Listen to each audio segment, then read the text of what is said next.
Did you and Lauren plan your pregnancy? Did we plan it? I mean, explain the labor pains. First trimester over here, and I'm terrified of labor. By the time labor comes, you will be like, let's go. Yeah, Which and pregnancy honestly, has been your hardest? That's a funny question. Why don't we ask the man how he's doing? All right, here we are sitting in our official old people deck chairs and getting ready. These are old people deck chairs. This feels very like we're in our freaking 70s, just chilling on a deck in our separate chairs.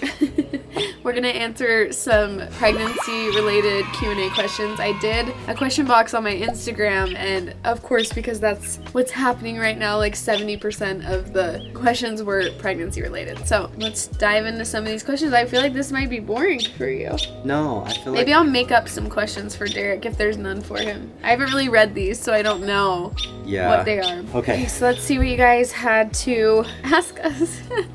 Again, I'm not an expert, but I will give you my opinion. That's one thing I will do. This one says, when you were planning for baby number 2, did you ever feel guilty for your first baby? Yes and no. I feel like you're always gonna feel a little guilty because you're like, am I gonna love this? How am I gonna love something as much as I love my first baby? Because you just love them so much. But at the same time, I realize, well, how fun is it for them to get a sibling? You know what I mean? I don't know. What do you think? Did you feel guilty? No, not really. I mean, I think for me, I have a hard time because you create all of these insanely like special little memories with the first child or whatever, you know? And all of a sudden it's like, okay, we're so used to giving that kid 100%. And right now it's like we're really used to giving both kids about 50%, you know, because that's realistically, if you have 2 kids, you want to give them both 50%. So now it's like, okay, 3 kids are coming in. How do we give them each 33%? You know, it's hard. And you want to, like, me being how I am, I'm like, okay, I want to give every kid 100%, and I feel bad when I don't. And that's something that I'm learning, is that that's actually impossible to do, and to just really be so present in the time that you're with each kid. As long as they feel loved, then like and they know they're loved, like that's the main point, and they'll be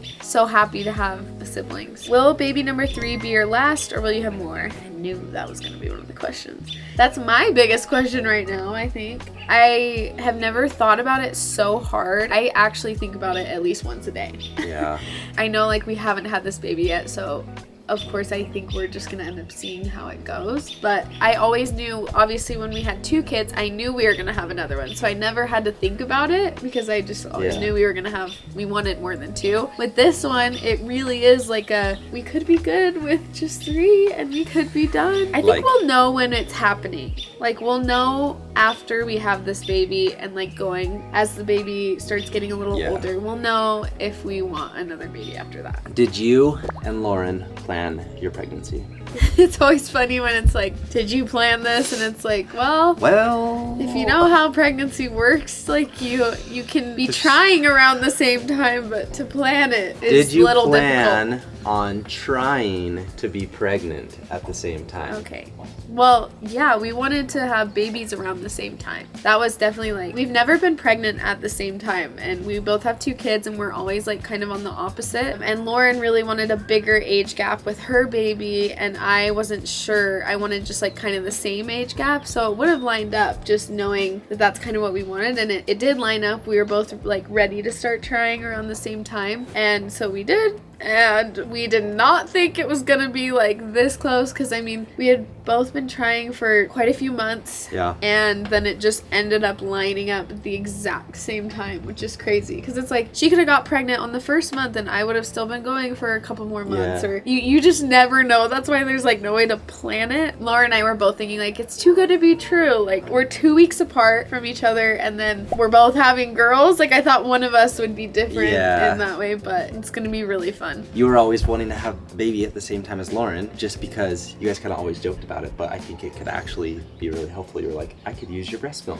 Oh, yeah. Are you planning to breastfeed? Oh, yeah. I have tried with both babies and not been able to with both babies. So this baby, honestly, okay, I want to give my kids breast milk more than anything, but the process of it is like really hard on me. Like the trying and it just not working, and then my baby's like really hungry and sad and like, yeah, I just have zero supply. So like I was at the beginning trying to get the milk supply up. I was working with a lactation specialist with both of the babies, and we were like doing all the things to just like try and get more milk. But realistically, I would pump for 20 minutes. I would get literally like not even half an ounce. Like we're talking like, so it was just, I just don't have a milk supply. And obviously I've had a breast reduction before, and I think that definitely probably affected it. Anyway, that was a loaded question. Let's go to the next one. This one says, which pregnancy has been your hardest thus far? Do you want to answer that, Dee? You can answer it for me. Probably this one. Oh yeah. Yeah, I'd have to say. I feel like. Which pregnancy has been your hardest?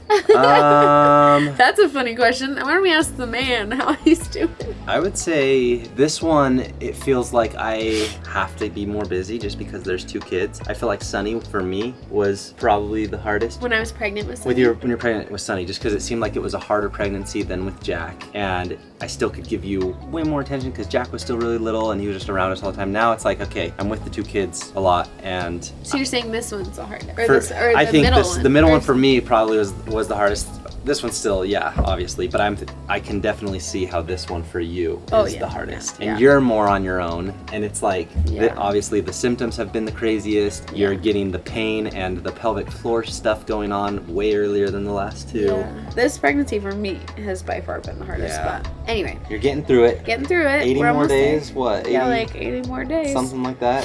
Something crazy. You're doing great. She is doing great. And I will say one thing is, I feel like most girls that are pregnant, I don't know, I'm just guessing this, I feel like a lot of women that are pregnant right now are probably wanting to just, lay on the couch and just don't really have the energy to do a whole lot. And Sarah definitely doesn't either, but still somehow finds a way to do a lot. Explain the labor pains. First trimester over here, and I'm terrified of labor. Don't be terrified of labor, because by the time labor comes, you will be so ready that you will be like, let's go.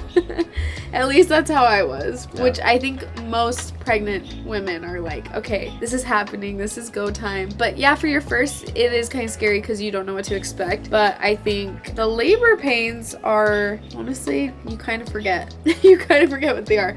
The contractions hurt, but it's like, if you can control your breathing, then like you can just kind of like manage them. And then it depends on if you're getting an epidural or not though too, because if your epidural works, which mine didn't work the first time, so I felt everything, like it can be painful, but a lot of it I feel like is mental too, of like listening to your body and feeling it. But it's definitely like pain that you can handle for sure. With the epidural, like you honestly like don't feel, you can tell there's like a contraction or something happening, but it's not nearly as painful. They kind of just go and you're like, oh, was that another one, kind of a thing. Feeling normal. I don't know if that's a good way to explain it, but I definitely am not trying to like have a conversation with him when I'm having a contraction. Do you think this time around you're going to use epidural or not? I mean, my last experience with Sunny, okay, with my first experience doing it natural with Jack, because the epidural didn't work at all, I just also wasn't mentally in a headspace to like do it that way. So I think I could have done it. Like it could have been totally a different experience if I was mentally prepared, but I was expecting the epidural. So,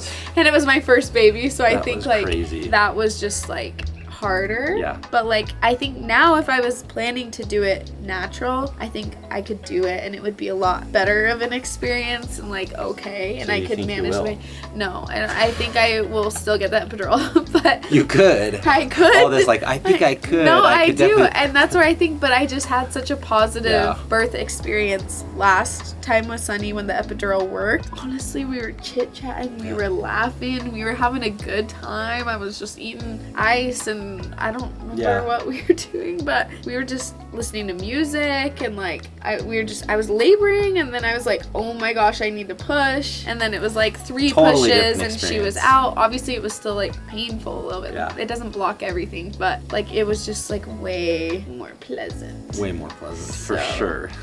I'm just suffering in silence. Anyway, question was names that we love but we won't be using. A name that I really, really thought Sunny was gonna be that I don't think we'll use now ever was Rosie. That was like my number one. We thought, like, I thought for sure first baby that we had was going to be Rosie if it was a girl. Yeah, same thing with that one. You wanted to call her Rosalie, or you wanted her name to be Rosalie and call her Rosie. Yeah. Anyway, Yeah. we'll see. I don't know how that's gonna go. So, what's a name that you love that we probably won't ever use? For a girl, I would have to say, Or a boy. or boy, I love the name Charlie. Charlie. Oh, I was gonna say Charlie. I love. I was for a girl. For a girl, I had I it. would I was saying for a girl, I thought Charlie was really cute. What else you got? What else you got? That's it. Okay. Just we can't do it now because our brother not allowed his name is Charlie. Yeah. What else? What else you got? I liked Sage a lot. I really You liked did Sage. like Sage. And we probably won't use Sage. I like. He loves Kai, and I don't Oh, think we can use love that. Kai. I think that's such a great name. That's one of my favorite boy names He or does. girl names. I think that's great for either. Yeah. I feel like those are a few. You liked Millie a lot. Millie. Millie. I'm like forgetting the names that I really like. Yeah. But the one that we have for this baby, I think we're pretty set on. Again, it's different than the first two, where the first two we were just like, Jack, yes, Sunny. Well, I was actually like Sunny for a boy, and Sarah's like, let's do Sunny for a girl if we have a girl. And I was like, Well, yeah, Oh, because yeah. then we found out we were having a girl. I was like, that's pretty cute. And that's why Rosie got switched to Sunny. yep. But- This one, Sarah basically said it, and I was just like, I don't know, and now I've grown to love it. This one, I want to hear your thoughts on this. This Okay. one says, I'm single, thinking of doing IVF. What are your thoughts? I think everyone is on their own journey.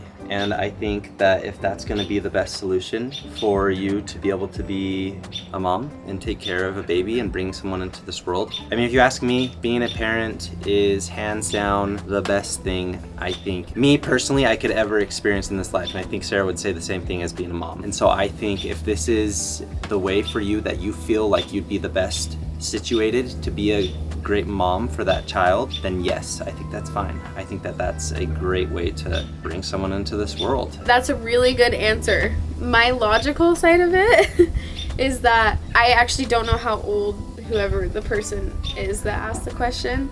So if you're like young, like if you're like 20 or something and you're just single Yeah. and like you think like my relationships aren't working and Yeah. like I don't know, Yeah. like I think that's a different story because being a single mom is really hard. I have never been a single mom, but I just know that it takes a lot, and like if there's still time in there where you like think that like you could find that partner to help you have a family, then like I'm more for like that, Giving yourself time giving to yourself set yourself time up to for like that. yeah Yeah. to do that. But like Derik said, if like you're like past the point, you know that you're like well like settled, you're like this is something you've thought about and you're so ready for it, and like you know that you could do it and be Yeah. like a very good parent and support, then by all means, if you can't have a baby, like yeah. But if it's like if there's no problems with like your body and you can have kids and then like you're young, And maybe I you're just lean thinking more like, I don't toward- want to be in a relationship. yeah, I maybe lean more Yeah. towards just like Same. waiting it out. You never know, and like your life could change so much in a year. But I don't know the backstory on It's whoever's super asking circumstantial this. for Yeah. sure. And I think, yeah, again, like, But Derik's answer was spot on. Like with yeah, everything he said. I think people are just, yeah, whatever journey you're on, if that at the end of the day, if that's like, if the other stuff isn't working and you feel like, hey, I need to be a mom, I need to bring someone in the world and this is my path to do it, then I think, yeah, you go for it. Does Sarah like being pregnant? Do you like being pregnant? I It's a good like question. parts of pregnancy. Overall, do I like being pregnant? I think it's a cool thing. I can't fully be like, I really like being pregnant. Yeah. Just being honest. Fully, I'm so grateful to be pregnant. I really do enjoy parts of it, but can I just be like, I really like being pregnant? No. I think Like there's I wish this, I like- could say, yeah, I wish I could say that, because there are truly the women out there that love being pregnant. Like they actually love it. They're like, I would prefer to be pregnant over not being pregnant. We have like some that's friends a like that's that, a yeah. real thing, and I love that for them. I guess my reasons are just like I don't feel like myself a whole lot. Like hormones are pretty crazy. One, I have to be really careful. I have to like protect this little thing in my belly, so I can't do the activities and like hobbies and things Yeah. that like I enjoy doing. There's not really a day where I don't have like pain, so it's kind of like, do I Yeah. prefer like being in shape and not being pregnant? Like I think that's a really good like answer. It's like- selfishly, like I kind of do. I like having my baby outside where I can like take care of it and like also take care of my body. That's fair. Honestly, I think that's a good answer. Don't I come mean, at me. I really do enjoy parts you, of it. I think we're so grateful for you to be pregnant. I think you're incredibly grateful for that. So grateful. But yeah, it's like, do I love having to go through this? do I really you don't have to love that. And I think that that's kind of like I was barfing almost every day. Keep that in mind. I was barfing almost every single day, non-stop feeling nauseous for almost 18 weeks. And then it was like, as soon as that went away, your pelvic floor kind of just... So it's like, if you just think about it that way, like, would you like feeling like that? I think there is a big misconception where it's like, you do see a lot of people who are just like, I love being pregnant, and I think that is incredible. It's amazing. But then I'm sure it makes a lot of people feel like, well, frick, I'm not loving being pregnant. Like, I love what this is bringing me, and I love the opportunity. I love the outcome. I love the outcome. I love everything about this, but I don't love how I feel. I don't love being pregnant. And then I think people are like, oh, I feel bad because I see people that do love it. It is a hard 9 months, and there's a lot of hard parts to the 9 months. That it's a sacrifice to make the baby. I think that's my answer. I don't necessarily. Yeah, and that's okay. This one just says, can you talk about your endometriosis? Did it affect your fertility, and what stage are you at? It's crazy how many people have endometriosis. It's like, before Sarah had it, never heard the once in my life. Yeah. And now it's like, and it's not really, so many people. It's not really talked about a whole lot. So we're gonna make a full video on this. I'll give you like a short rundown. I was really lucky because it didn't really affect my fertility like it does some people. I do think a lot of that has to do with the fact that when I did go in for that surgery, my doctor cleaned out as much as she could before we started trying to have Sunny. So everything was pretty cleared out. When we started trying. So, and then I think like it took a little bit longer to get pregnant this time around because it was coming back. We've been very grateful and very lucky to not have like infertility because of it, which my doctor said there's a big chance that could be a thing for you guys, and that's what we've always kind of kept in the back of our heads when we're deciding like when to start trying to have kids, because we just don't know how long it's going to take or how bad my endometriosis has gotten. But yeah, I do think that like clean out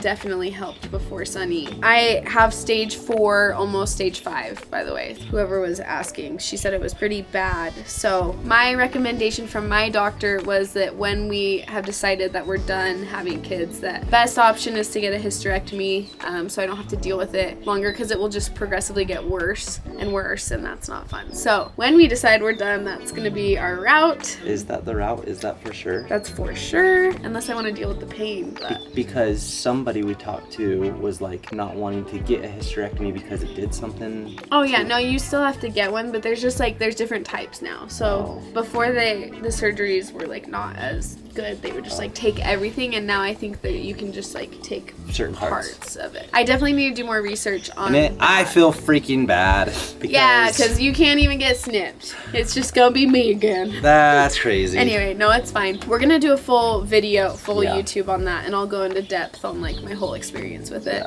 because there's a lot of girls and women that have it. Do you feel like you're ready for another newborn? No, I actually do. I think it's more just like preparing of like, because we've done it twice and we know what it takes to like have the baby, and you know. Because I'm nervous. Maybe it's normal to be nervous, because it's just... I genuinely like... But then I remember how like I was most nervous for Jack, and then Sunny, I remember it just being like a way easier transition. Bringing the baby home, like I just remember it flowed very naturally, and we just kind of already knew what to expect. We knew what to do. And it's like, okay, there's 2 parents, there's 2 kids. I think I've had one too many conversations now, and they just keep happening more and more, where everyone's like, good luck with 3, man. It rocked our whole world. And I was like, so it really was a lot harder than 1 to 2. And they're like, oh, not even comparable. And I was just like, okay. Man, we gotta stop having those conversations. So I think it's okay. And I think again, I'm ready. At the end of the day, I feel major guilt. Even now with Jack and Sunny, I'm like, I can't give Jack 100% attention like I once could. And Sunny never really got 100% attention. And that's hard. Yeah. And then the aspect of just being outnumbered is daunting. So am I super excited? Yes. Am I really nervous? Yeah, I'm pretty nervous. I think I'm pretty ready. Yeah. Honestly. Yeah. Feeling pretty good. How do you feel so ready? Not so ready, but I'm just genuinely curious, like, what makes you feel ready? I mean, I feel like you're never really ready to like lose all the sleep and the whatever. That's what I meant when I first answered. But like I feel ready in a sense of like, you know what you're doing. We know, you know the drill. We know the drill. That's true. We do. And I think Jack is older now and he understands things better. It's not And I think Sunny's gonna want to help a lot, so yeah, she really is a good little helper, and I know she'd be like, go grab me a bottle, and she would be there in 2 seconds. She probably is gonna want to feed the baby every time if it is a bottle. She's gonna be a great sister. Yeah, she's. Are you feeling ready to give birth? Yeah. Really? Because I remember how I felt giving birth last time, being like, my body. Yeah. I mean, yeah, it's always a little, it's like a surgery, kind of. Yeah. But I mean, it's a lot on your body, and postpartum is hard. Yeah, but like, I guess. Yeah, I'm ready to start the healing of it, you know. This is our last question. Is Derik going to be able to cut the cord this time around? Ask Derik. Are you? I want to know. I mean, I was pretty certain that I was going to cut the cord for Sunny's birth. I did it for Jack and remember being like, that wasn't that bad. You did it for Jack because you were the only one in the room and you had to. I really had to step up. I think, Lauren during COVID. Lauren was in the room this last time, and I don't know what it was. I don't think I ate very well before, and mentally I let my brain get pretty worked up. With surreal moments like this, extreme stuff like this, I forget to breathe and I forget to just like calm down for a second, and I get really worked up, and then not having the right food and things like that. It got to a point where I was like, oh, I'm going down, and then the nurse kind of like was like, you good, go lay down. And I think a lot of that had to do with the fact that I was like, okay, get ready, you're about to cut the cord, get ready. You like worked it up in your head. I think this time around, just take it for what it is. Everyone does it. Like, just don't overthink it. Don't let it work me up, I think. Let it happen as it happens. And so I'm gonna make sure to try to eat better this time around, because I do get really lightheaded if I don't eat good, and I think I'll be okay. I think. But I really do want to. I want to cut the cord. I really do. Like, I think what if it's just me this time? Like, give me that. Give me that thing. I've always done really bad with blood. I used to be really embarrassed to say that because I feel like it's like, dude, you can't handle a little bit of blood, but I really suck with blood. I see my own blood and I'm like, oh gosh, I hate how that looks. I hate the thought of that coming out of my body. I've always hated the thought of it. Glad we didn't do that route. Birth brings a little bit of blood, so TBD. TBD. We'll see. I can do That's it. That's a funny question. I can do it. I like that. I believe in myself. Do you believe in me? I believe in you. Really? Yeah. Were you pretty disappointed when I didn't cut it last time? I just was like, are you kidding me? Like, I saw him with a juice box in his mouth, like getting fanned by 3 nurses, and I'm like on the table, like bleeding. They're like sewing me up. I'm like, what in the actual heck is going on? No, it was like funny, but I was like, yeah, that's on brand. That's on brand. I'll watch some YouTube videos and take a crash course on how to handle that better. No, it's really not a big deal. I'm like, determined. I'm the least bit mad about it all. It's a really funny story. It just was so funny to like see him getting like, oh, this and the juice box, and I was like, just give him birth. And then Lauren cut it. And Lauren cut it. It was so, yeah, we laugh about it all the time. It's more funny for me and Lauren because then we get to talk about it. Yeah, we'll see, but we're excited. Thanks for listening. Hopefully we were able to answer some of your questions. A lot of them, there were several of the same questions, so I feel like we did get to some pretty popular ones or whatever. And we'll keep you posted on how things go the next couple of months while we go through the 3rd trimester. But at this point, it's kind of like, yeah, we're starting to, I guess, nest, whatever. This is our first time giving birth to a baby here in Utah, so it's going to be totally different. Phase 1. Yeah. Done. We only really know birth in Hawaii. I know. So the hospital's a lot closer here. That'll be nice. Yeah, but you can do it. Thanks. We're proud of you. Woo! Thanks, guys. Thanks for watching. Okay, bye. See you next time.